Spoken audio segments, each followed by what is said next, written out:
Howdy, howdy, howdy. Welcome to the fourth episode of AJ's podcast. We'll be running through a lot of topics today.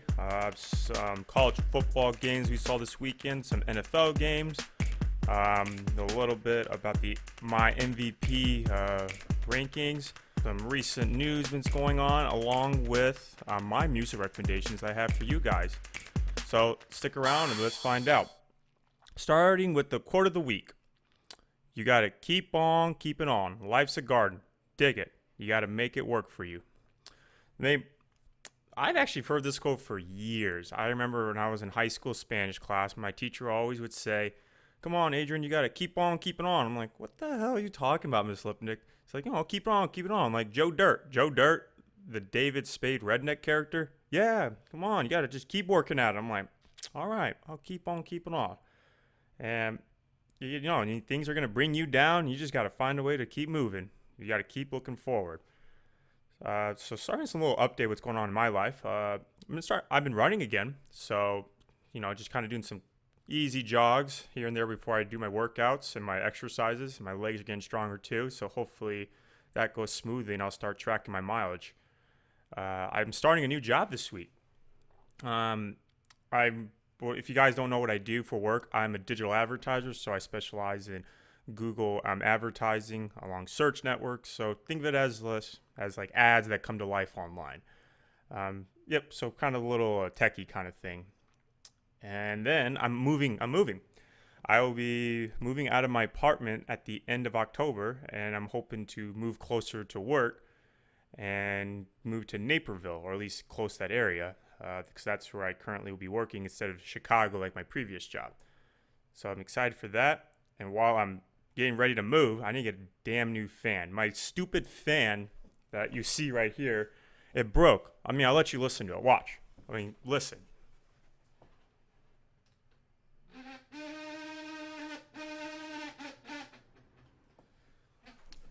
Yeah, it sounds like a dying dolphin. So if you have any recommendation for fans, let me know. So some news. As I mentioned last episode, I've been wanting the Bulls to hire Billy Donovan as the new head coach, and guess what? They hired him, and everybody's in. The players seem to like him. The fans seem to like him, so I'm excited to see what's in store for the Bulls. Hopefully, just hopefully, I would like to see a chance at making the playoffs. Just getting in would just make my whole season, so we'll see what's up. I've mentioned that the Big Ten is returning to college football, and the same thing is happening for the Pac-12, MAC, and Mountain West conferences. They are scheduled to play shortened seasons in late October and early November. So things are starting to look normal for the college football season. Then, breaking news, former NFL quarterback and Hall of Famer quarterback Joe Montana stopped a woman from abducting his baby grandchild and his family home in LA County. It's crazy. A home intruder stole the baby from a woman's arms in the house after she broke in, and then she ran into another room where she saw Joe Montana and his wife. Can you imagine just stealing a baby and then you go into the next room and a Hall of Famer quarterback is right there? That's kind of like, oh shit, what I got to do now? So Montana and his wife tackled her and got the baby safely. But the woman ran away, but eventually she got caught. So happy the baby's okay and glad that the woman got caught. I'm really curious of how this occurred. I wonder if this was this was predetermined, like she planned to do this, or it just happened she broke into a house and it just happened to be Joe Montana's family house. And Vin Diesel, the famous actor who's known for his role in the Fast and Furious movies, he released his debut music single called "Feel Like I Do." And I listened to it. Sounds pretty good, actually. There's a clip where it was premiered on the Kelly Clarkson show, where you see some awkward dancing from virtual fans. If I were to describe the song, it's a good song that you'd want to play when you're chilling in your 1970 Dodge Charger. Yeah. The NBA Finals will be playing this week. It's going to be the LA Lakers versus the Miami Heat. This is LeBron's 10th NBA Finals, and I don't recall any other player being able to play at this caliber at this year in his career. He's on his 17th year, and this is Miami's first time in the finals since 2014, which I believe was the year LeBron was there. I mean, this will be a great showdown. As I mentioned, the Heat haven't won a championship since LeBron um, left, and the Lakers are kind of going for that championship dynasty that it used to be all those years ago. I mean, it's kind of cool. I mean, think about like Miami. It's a great story. Miami's going to prove to LeBron they can win a championship without him, and then LeBron is going to help carry the Lakers to a championship in tribute to Kobe Bryant, who passed away this year. So either way, the ending is going to be great. The Lakers currently have LeBron James and Anthony Davis, but they just need another player with consistency that's going to put up those 17 plus points a game. That player should be Kyle Kuzma, because I don't know anyone else that's kind of at that same level. But Kuzma can ball, but he's just not as consistent as he needs to be. He has shown good glimpses, but we just need a little bit more from him. I mean, Danny Green is god awful. He's just been a complete disappointment. And Alex Caruso, I mean, I used to make fun of him because, like the joke was, oh yeah, Alex Caruso's the GOAT because he looks like a general, what do you call it? Looks like a janitor with his little goofy haircut and stuff. But he's actually a pretty hard worker. So even though he's not as talented as the rest of the team, he still works pretty hard. Going to talk about the Miami Heat. I'll start off with kind of the rising star of the team, Tyler Hero. I don't know. Tyler Hero has been pissing me off for a while. Not because of what he's done with the Heat, but what he did to my March Madness bracket last year when he played for Kentucky. He had a game winner and he knocked off, I think, my championship team. So I have always had a distaste for him, but he's really been balling out, especially these last two series. Last series, I think I can't remember which game it was, but it was one of the games where he scored the second most points for a player under 21 in the playoffs. That game, he shot 37 points, was 14 for 21, so he was balling. Tyler Hero, he gets buckets. And then there's Jimmy Butler. I've been a fan of Jimmy Butler ever since he was with the Bulls. He actually was the first player that I got a jersey for. I still have it in my closet, actually. And yeah, I mean, Jimmy's just really explosive. He's a pretty intimidating guy too. He's a dog, is the best way to describe it.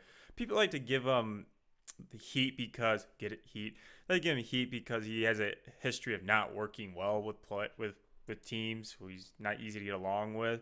That's because he just has a high demand. He's just a very high demanding player that wants his teammates to be not soft, as he says. That probably was an issue with the Bulls before he left, and then I knew that was an issue with Minnesota, as he blatantly said it, and I'm sure it's the same thing with Philadelphia because Ben Simmons kind of comes up short, and Embiid isn't really known to be a big tough guy. So I think Jimmy just finally found his place in Miami. He's surrounded by some really talented guys, and they look like they're hard workers too. I mean, as I mentioned, Tyler Hero, he's good, but he comes off like a real cocky dude, and he wants to show what's up. So I think Jimmy likes to look for that in a player. Kind of looking at the overall stats of both teams, I mean, Lakers are pretty well set offensively and as well also defensively. They're first in blocks, first in assists, third in steals, and third in offensive rebounds in the playoffs. However, they're second worst in turnovers, so those could be costly in late game situations. Miami, they're pretty solid too. They're fifth in offense, they're third in defense, fourth in assists, fourth in steals, but they're the third best at fouls per game, and they're second in free throw percentage. So when it comes to those clutch moments where you need a free throw, Miami's going to get the job done. My concern for Miami is the Lakers most likely out-rebound them. They have much more height, especially from AD, and then LeBron is definitely probably one of the best facilitators of the game I've ever seen.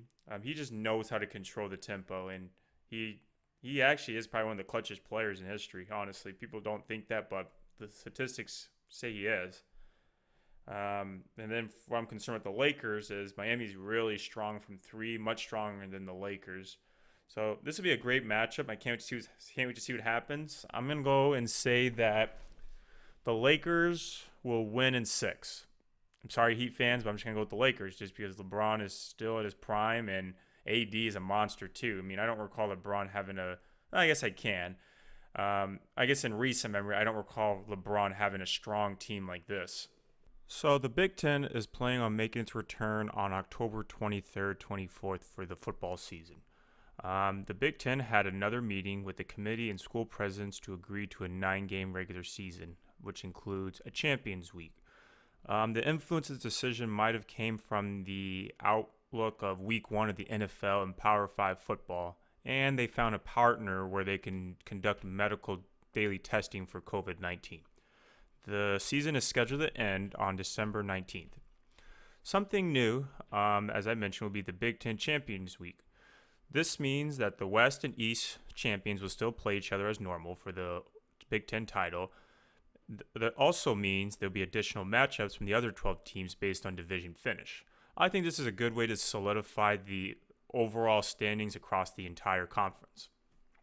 Whoever wins the Big Ten will most likely secure that fourth playoff spot for the college football playoffs.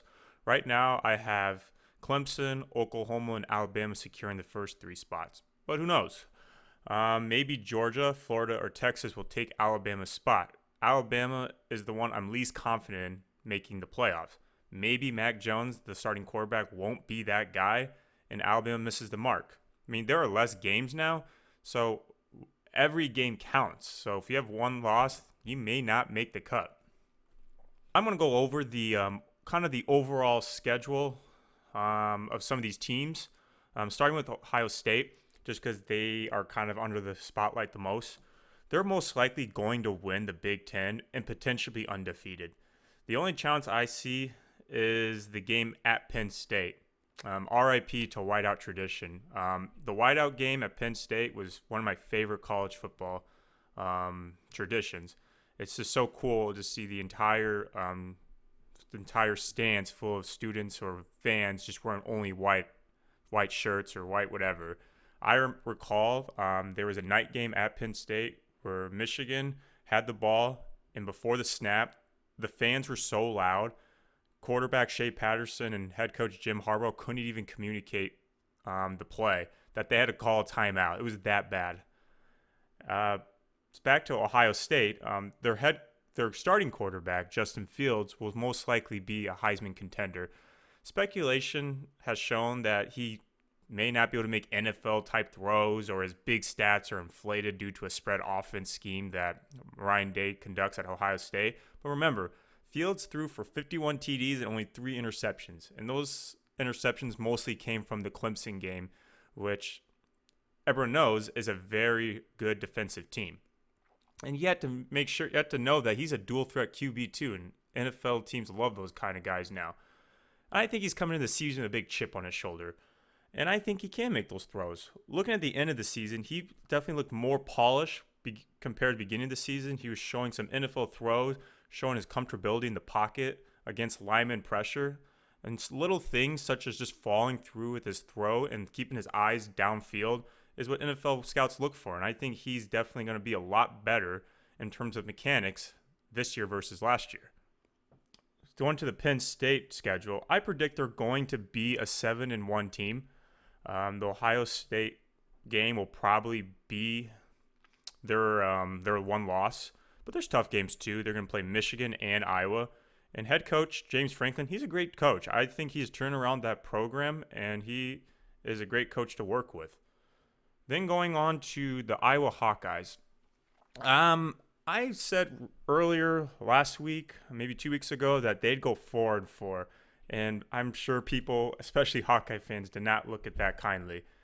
I just don't really know what to expect. I know they're real good. They're always good at the tight end position, O-line, and the defensive pieces in terms of NFL talent.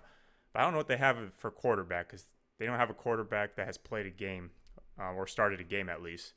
So going with the losses, I'm going to predict an upset loss to Northwestern at home. Within the last 4 years, Iowa's only beat them once, and 2 of those losses were at home. Then the next loss will be at Minnesota. PJ Fleck is the future of Minnesota football. Everybody loves him, and he's a great head coach. And I kind of said he was overhyped, but you know what? He's a good coach, and he has great pieces to work with. Example, his returning QB, Tanner Morgan, he was fourth in efficiency among quarterbacks. So I think he'll do good again this year.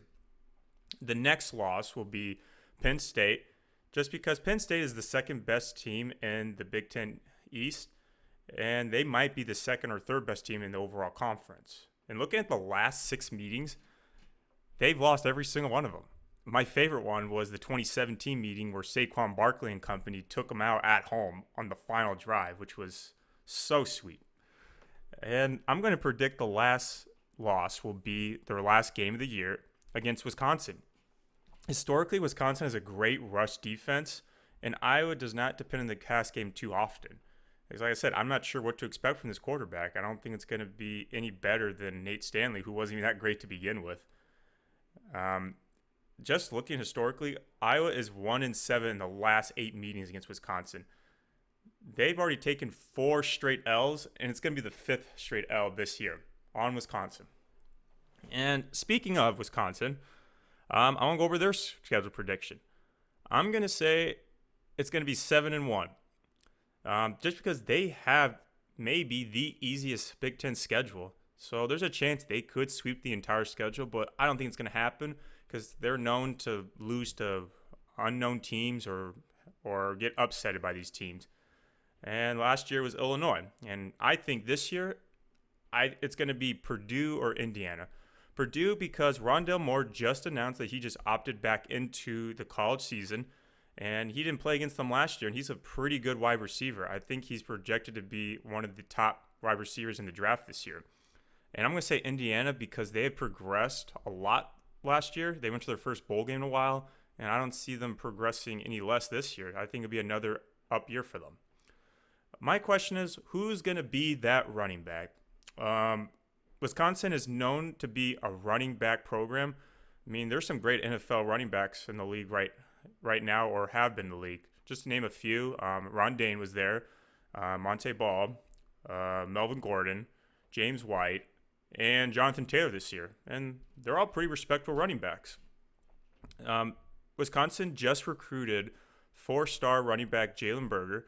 And like I said, he's probably in good hands with his staff. Jonathan Taylor was a 3-star running back, and he turned out to be one of the greatest running backs in pretty much college history. I don't know any running back that's at that caliber. Maybe Saquon Barkley, maybe Adrian Peterson, but Jonathan Taylor had the best running back's career as a 3-year running back, and that's nothing to be argued with. I'm going to talk about the Nebraska schedule. So I think they have the hardest schedule in the Big Ten. Head coach Scott Frost was like, Big Ten or not, we're going to play. We don't care if there's going to be a season. We'll find a way. The Big Ten straight up said, bet. Look at their schedule. They have an opener at Ohio State. They play Wisconsin, Penn State, Minnesota, and Iowa. 5 out of the 8 games are against the top 6 teams within the entire conference. I mean, I can say that 2 of these teams could be top 10 programs this year in overall college football. Worst case scenario, I think they'll go 2-6. Best case, I'm going to say 3-5. And if they get that 3-5, I think they might improve their standings compared to last year. Before championship week, which will be after week 8, I predict the West standings will be Wisconsin to Minnesota, Iowa, Purdue, Nebraska, which will be solely decided on the match between Purdue for those spots. And then it's going to be Illinois and Northwestern. And then coming from the East, it will be Ohio State, Penn State, Michigan, Indiana, Michigan State, which will be decided by the Indiana game, and then Maryland and Rutgers. I think Maryland has a good shot of edging out the Rutgers again because they just recently acquired Tua Tagovailoa's younger brother, Taulia. So if he has any talent like his brother, I'm sure he'd be a great asset for Maryland. My concern with this whole return to the Big Ten is the lack of rest.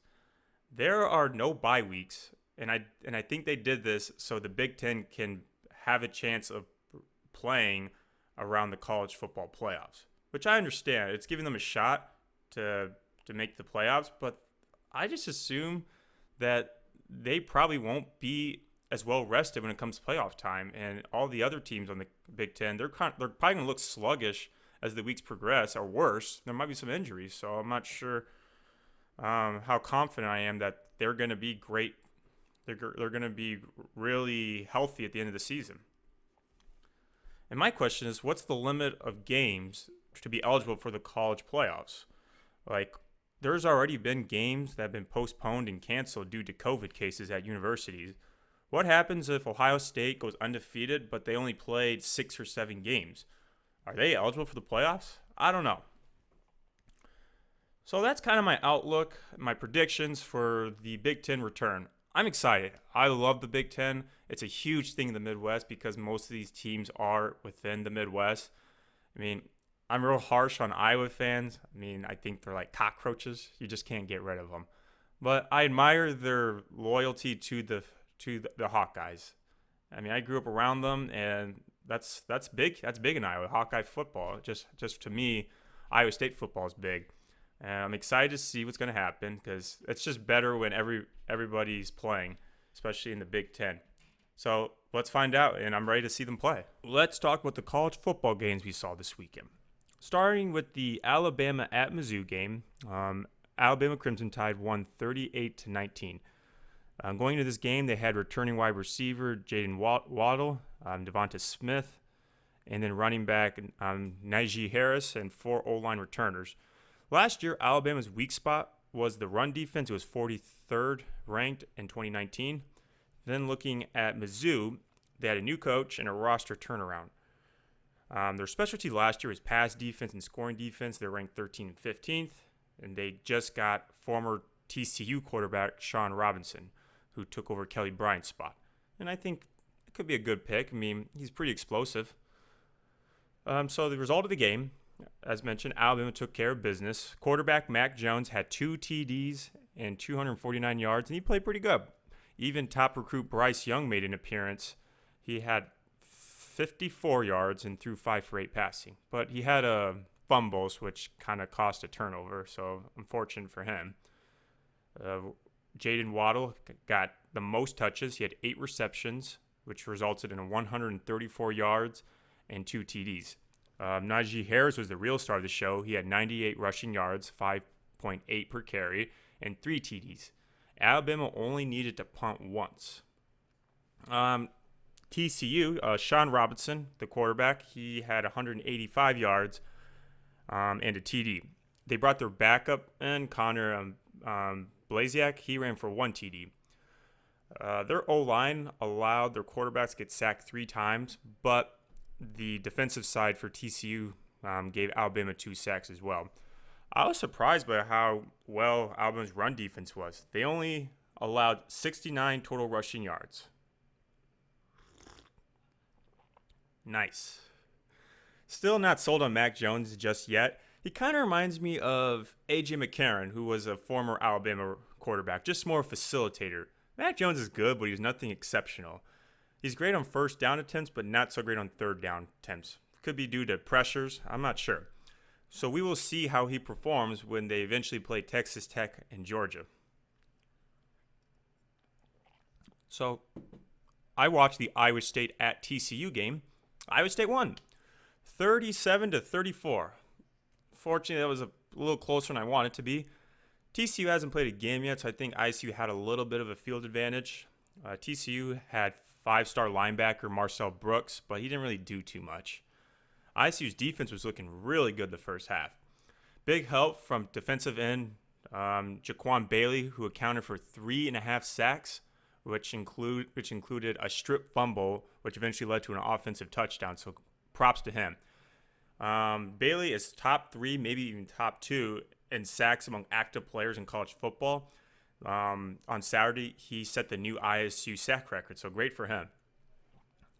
Last half wasn't too hot for the ISU defense. Eventually, TCU brought in their true freshman Max Duggan, who started in the second half, and he started torching them. 241 yards and 3 TDs, but ISU slowed him down a little bit with a game-defining interception in the fourth quarter. Overall, I was impressed with ISU's rush defense. They only allowed 99 yards. The real star of the show was Breece Hall. He ran for 155 yards, which is 8.6 per carry, and included 3 TDs and a 75-yard run touchdown, which was done by a great block among the ISU offense. And honestly, Hall has been looking the most consistent among the offensive side of the ball. Then going into more of the offense, Brock Purdy, the quarterback, was a little conservative kind of the start of the game. He was finally showing a little glimpse of his talent towards the end of the first half. But then on the third quarter, he threw an embarrassing throwaway, which led to a defensive TD, which was not very pretty. And it's funny. I told him he needs to throw away the ball a little bit more, but unfortunately, it led to a defensive TD. Sometimes I think he tries a little too much, tries to put that hero ball. Matt Campbell has said that he can be a little hard on himself. That's because he's just a real true competitor. But here's some good news. His receivers dropped less balls compared to the last game, and they got their preseason All-American tight end Charlie Kolar back, so those are all great things to hear. He just needs to have Brock Purdy. He just needs to have smarter decisions. I know he can, because I mentioned he's that true competitor, and I think he'll get his stride eventually. I mean, we've seen it happen before, and I don't see him just yet kind of regressing. Next game will be Oklahoma, which will be a tough one, even though they did loss last weekend, but we'll see what happens. Florida played Mississippi at Mississippi, or Ole Miss. Lane Kiffin was the new head coach for Ole Miss, and if anyone knows him, he's an offensive mind. He was a former offensive coordinator for Alabama, and he's had a history of playing pretty good against hard schedules. Florida is a pass-first offense and been told they need to run the ball a bit more, but Dan Mullen has improved his positioning in the SEC. In 2018 and 2019, he had 5 to 6 wins, so he's been showing a little bit of growth, and he has consistency on both sides of the ball. So going to the overall game, Florida beat Ole Miss 51-35. Quarterback for Florida, Kyle Trask, looked pretty good. 6 TDs and 416 yards. Running game looked great too. Almost 3 running backs had 50-plus yards, and all the rushers averaged 6.8 yards per carry. Florida is looking like maybe the first or second best team in the SEC, which includes like Alabama and Georgia within those spots. Ole Miss looked pretty powerful on the offensive side. Quarterback Matt Corral threw for 3 TDs and 395 yards. And the run game racked up 170 yards and 2 TDs. No fumbles either, so great on them. Defense just looked pedestrian. They allowed 51 points, but at least in the last half, they only allowed 16 of those 51. I think Ole Miss will get better within time because Lane Kiffin's just getting used to it. And the Florida Gators are definitely a force to be reckoned with. Gators play South Carolina, and I think they'll win. And Ole Miss will play Kentucky, which will be another tough matchup, but I think Lane Kiffin will win that one. So a kind of brief rundown, some other games I watched. Oklahoma got upset by Kansas State, second year in a row. They lost 38-35. Looks like Oklahoma is no different than last year, especially in the defensive side. I thought it was going to be a change, but I guess not. Offensively, Spencer Rattler is not as tactical as Baker Mayfield or Kyler Murray. He had 4 TDs, but 3 interceptions, so some little bumps for him. Quarterback for Kansas State, Skylar Thompson, looked great. He had 334 yards and a TD. On paper, that doesn't sound that great, but essentially he just put Kansas State in great field position, especially for the run offense. The run game converted 3 times. So he obviously put them in great standing, got them in the red zone, and just let them do the rest. I think Spencer Rattler is great. He's really talented. I think he might be as talented as some of Lincoln Riley's other quarterbacks. Maybe I should be careful. I don't want to say just yet, but he definitely has talent. I can at least tell you that. He's just having growing pains, and so is Lincoln Riley. Lincoln Riley has been gifted to work with quarterbacks that have already had, more field experience, which was Baker and Kyler. They've played multiple seasons. Spencer, this is his first season, so he has some things to work on, and this will be a challenge for Lincoln Riley. And I have faith in Lincoln Riley. He is one of the most, I think he's probably one of the best offensive college coaches I've seen, so I'm sure he'll pull something up. Oklahoma defense needs to show a little bit more pressure, especially against the quarterback. They only had 1 sack, and they might lose their playoff spot. Jesus, I think my neighbors are playing music or something. I don't know. Let's just try to ignore it. But who knows? I'm moving, so I might not have to deal with this next time. The defending champs LSU got upset by Mississippi State, 44 to 34. Mississippi State quarterback KJ Costello threw for 5 TDs and 623 yards. Holy shit. Quarterback for LSU, Miles Brennan, had a 32 QBR rating, which is not that great out of 100. 3 TDs and 2 interceptions. Run game was pretty pedestrian on both teams, especially for Mississippi State. They had 9 total yards. I knew something like this was going to happen. You're missing Joe Burrow, Clyde Edwards-Helaire, Justin Jefferson, Jamar Chase, and more importantly, defensive coordinator Dave Aranda. I mean, you're missing a lot of key pieces that led you to the championship. O-line from both teams was horrendous. They both allowed more than 5 sacks. So that's another problem that needs to be dealt with for both teams. LSU to me was never a top 10 preseason team to me. I mean, honestly, after looking at that game, they're kind of out of the SEC discussion. But I'm happy for Mississippi State, though. I hope they can keep up the good work. I watched the Miami game where they played Florida State. They won 52-10. Quarterback Derek King threw 2 TDs and 267 yards. He also rushed for 65 yards. Cameron Harris and Donald Chaney Jr. both ran for 2 TDs for Miami. Florida State only had 1 pass TD and a field goal. Miami's starting to become this new hot team that people like to watch. And there's 2 reasons. Derek King, he's very dynamic and fluid. He's just fun to watch. He's like showtime for ACC because he's just so mobile and he can throw pretty good. The defense is another reason. Let's look at some of the numbers for the defense. The defense had 6 sacks, 3 total interceptions, and held them to no points in the fourth quarter. So let's talk about these interceptions real quick. So Florida State played 3 quarterbacks on that game.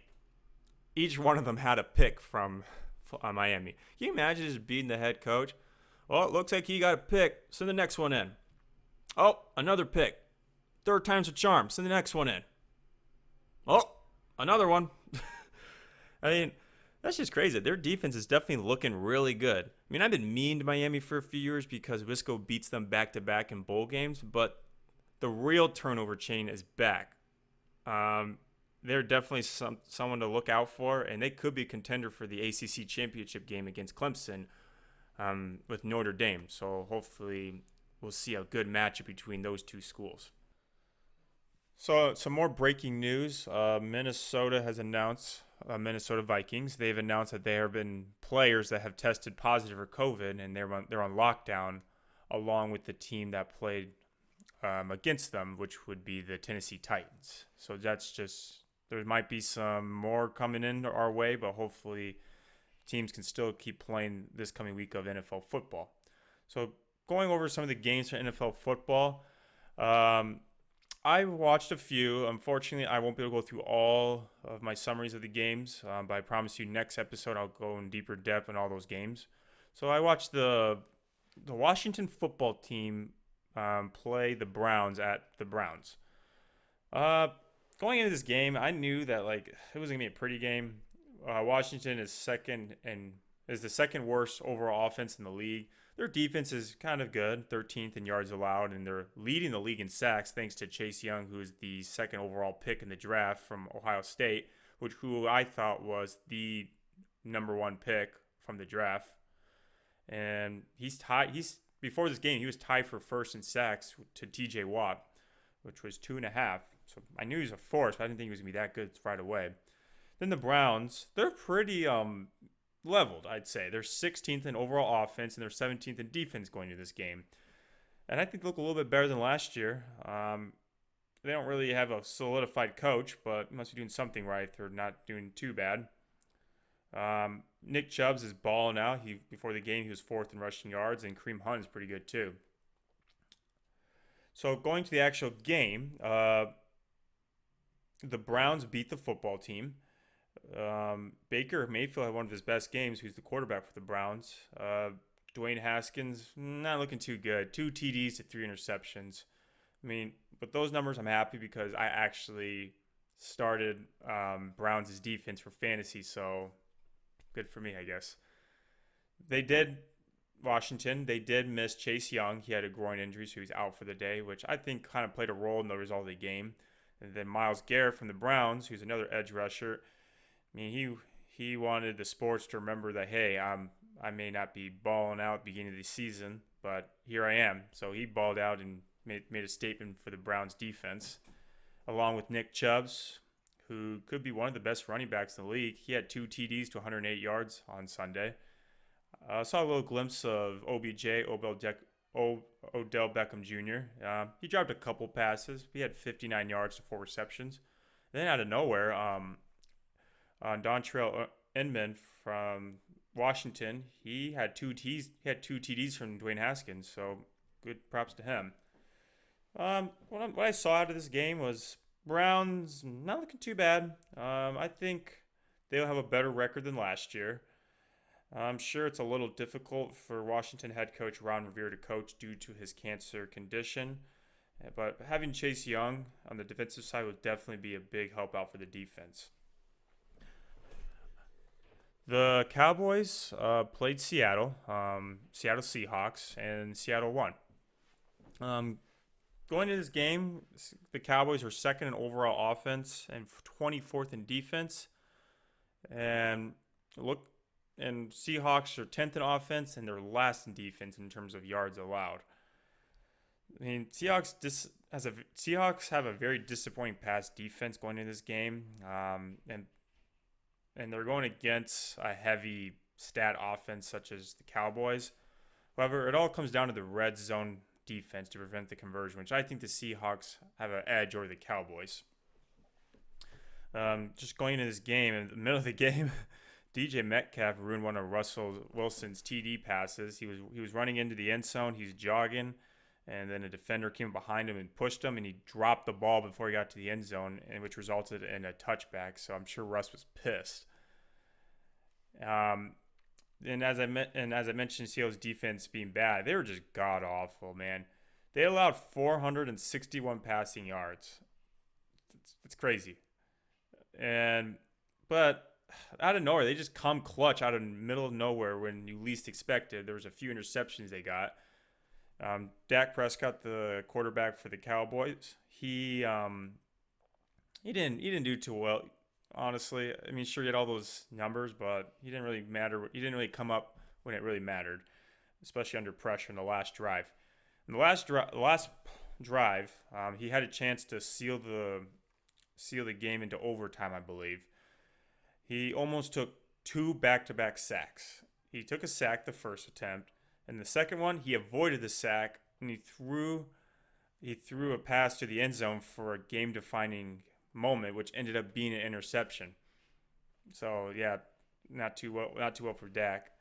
Then Russell Wilson, who is an MVP candidate, he had 5 TDs and no interceptions with his 315-yard total yards in passing. Dak had 3 TDs and 2 interceptions with 472. I mean, explosive pass inputs from both sides. And Chris Carson from the Seahawks, he showed up a little bit, rushing for 64 yards, which included a 23-yard run. So props to Carson. Aldon Smith from Dallas racked up 3 sacks, and along with 2 QB hits and 2 tackles for loss. So props to him. I mean, I think Seahawks offense looking great, and Pete Carroll, the head coach, is finally letting Russ cook. I know it's unusual because it's really not his style. I think Pete likes to depend more on the run game to control the time of the game. But yeah, he let Russ cook, and I definitely don't think he will regret it when he carries him to the playoffs this year. Dallas, to me, is a stat fantasy league team. They'll get you all the numbers you need for fantasy, but they won't win the games that matter. There's really no strategy on the offensive side. Mike McCarthy, who's the first-year head coach for the Cowboys and was the head coach for the Packers before he got fired, he just comes off to me as someone who's just behind the times. His offensive style is just old fashioned. He doesn't really know how to adapt to today's game.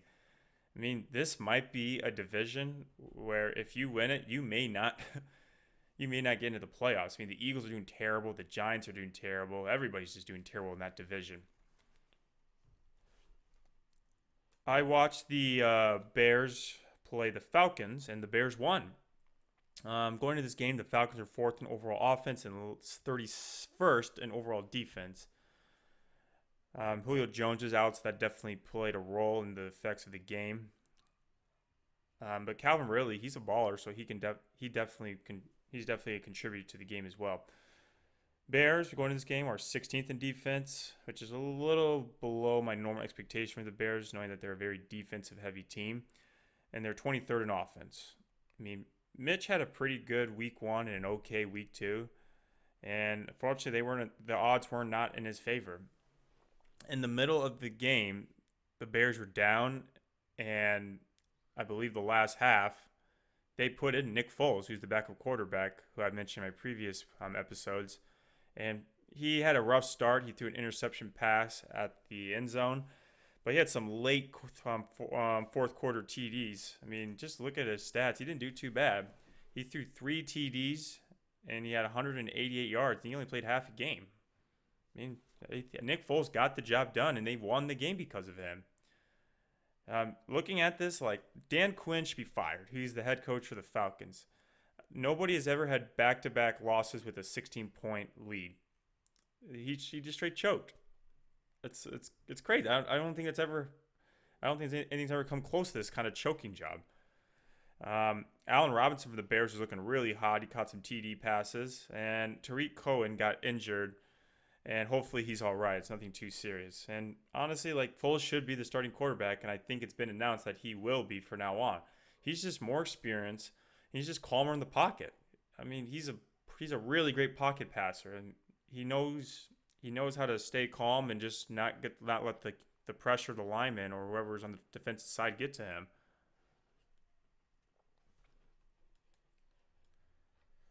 So I'm gonna give you my brief rundown of my picks for the NFL MVP.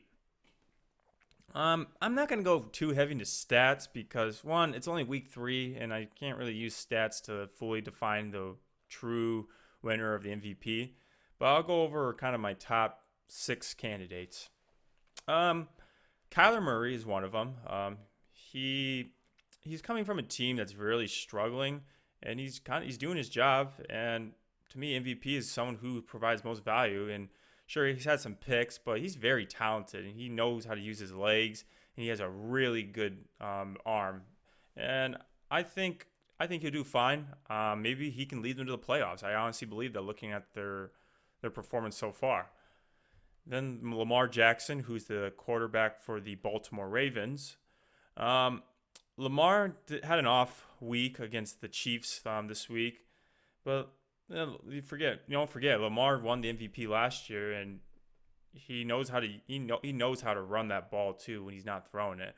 His throwing's gotten a little bit better, honestly. I mean, if he can let this loss kind of brush off, I'm sure he can continue leading the Ravens back to the playoffs and maybe getting to an actual AFC playoff run. I don't think they're going to the Super Bowl, but I'm sure he can do that at least.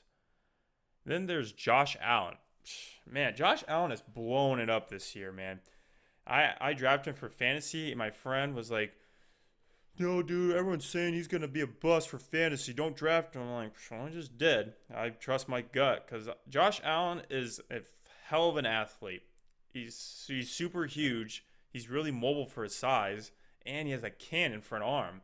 He's doing really good. He's only thrown 1 interception so far, and he even had a clutch comeback win against the Rams on Sunday, and that's why I like to see an MVP. It was literally the last drive for him. He just threw in the end zone and got the win. And then, of course, my man Aaron Rodgers from the Green Bay Packers, he's always in the conversation for the MVP. That's because he's the greatest quarterback of all time. Sure, he doesn't have all those rings like Tom Brady, but looking at him, you can just tell he's better. Like, someone once said, like, if Martians were to come from the sky who have never seen football and they watch players play, they'll know right away that Aaron Rodgers is the best quarterback. I mean, I should be a little careful with that because there's some young quarterbacks that are on the rise, but just looking at Aaron Rodgers' history, I mean, he's just great. He's so smart. He's having an unbelievable year so far. I mean, my fear was it was going to be a run-heavy offense because that's what they did last year, and it worked. But they look more explosive this year, and because he's getting more touches with the ball, and he's throwing it to almost nobody because Devontae Adams is injured. But Allen Lazard showed up, and he's making players look good, and I'm sure those players make him look good too. So he's definitely an MVP candidate for me because he's helping carrying this team to another NFC championship. Maybe, just maybe, he can lead to a Super Bowl. I know. I got a little shiver from saying that. Then there's Patrick Mahomes, who's another candidate for the MVP award. Patrick Mahomes is arguably the best quarterback in the league, maybe even the most valuable player in this league. He won a Super Bowl MVP, and the MVP in 2018, I believe. I mean, he's just unbelievable. He's so gifted. Like, he's not a true like dual threat quarterback, but his arm and his talent is amazing. It's like it's kind of like if I were to mix Aaron Rodgers and Brett Favre into one player. That's kind of how I could describe it. He's a gunslinger that's so articulate with the ball, and he can do throws that not every player in the league can throw. And like it gets crazy is that he's just now learning defenses. He didn't know how to read defenses before, and he was one of the best players in the league by experts, and he didn't know how to read a defense. That just shows that he has so much more room to grow. And this Chiefs offense is looking explosive, and even the defense looking pretty good. They could go back to the Super Bowl, and he's going to help them carry them to that Super Bowl. And then I'm going to give you my true MVP candidate. I think this person should win it. Russell Wilson.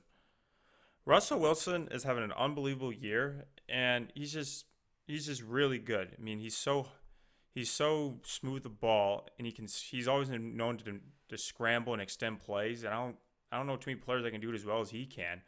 And the reason why I think he can be an MVP he should be the MVP is because MVP means most valuable. He is what's valuable to the Seahawks. I mean, their defense is obviously not that great, and they got to depend on Russ to do the job for them. That's what MVP is. There's the value speaks for itself.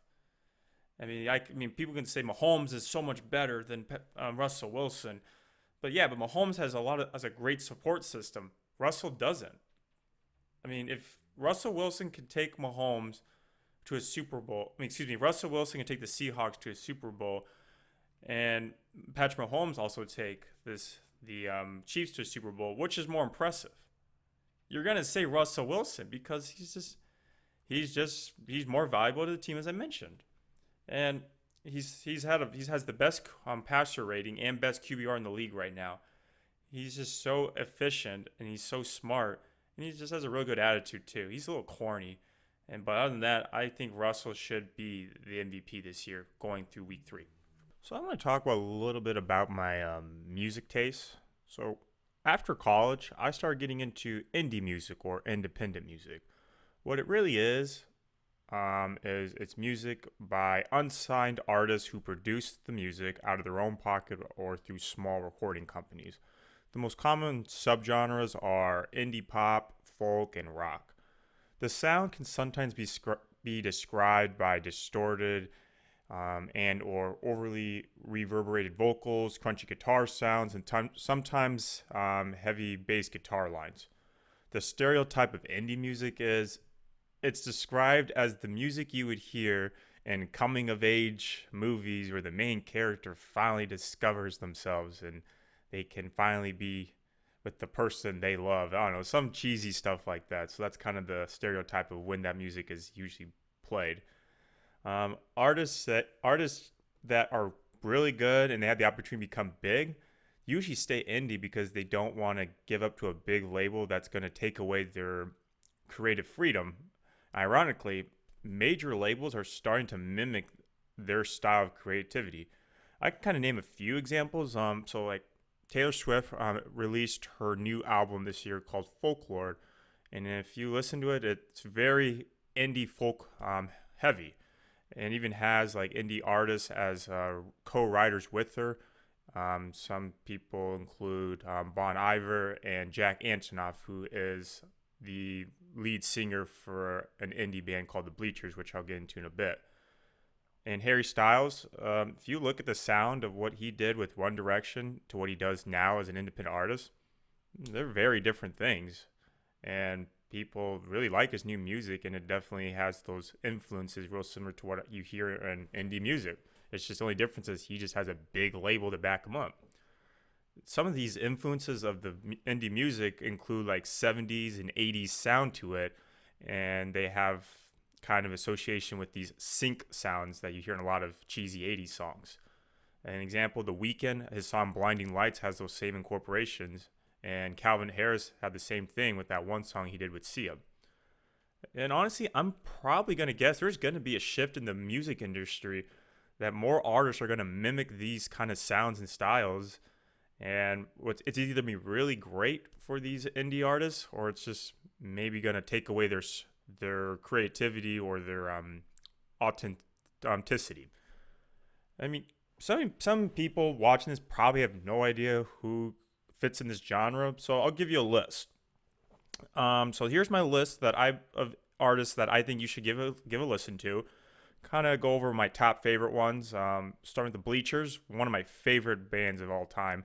I started getting into them at the end of my college years, and I seen them live twice with my friends. They're awesome. They're so energetic. They have a little bit of Bruce Springsteen into their sound. The lead singers I mentioned, Jack Antonoff, he was the lead guitarist for the band Fun. Some of you may recognize from high school days. He's co-created songs with Taylor Swift, Harry Styles, Lorde, and Carly Rae Jepsen, and lots of more. Then another band I recommend would be Dayglow. Dayglow is a one-man band by a kid named Sloan Stubble. He's a Texas kid who recorded a whole album in his bedroom at his parents' house. And it's just such a great album. His music brings nothing but like positive vibes and promotes kindness to one another. I remember I saw him live in Chicago. In the middle of his song, he just said, "Now everyone look to your left or right and just say hi to someone you've never met before."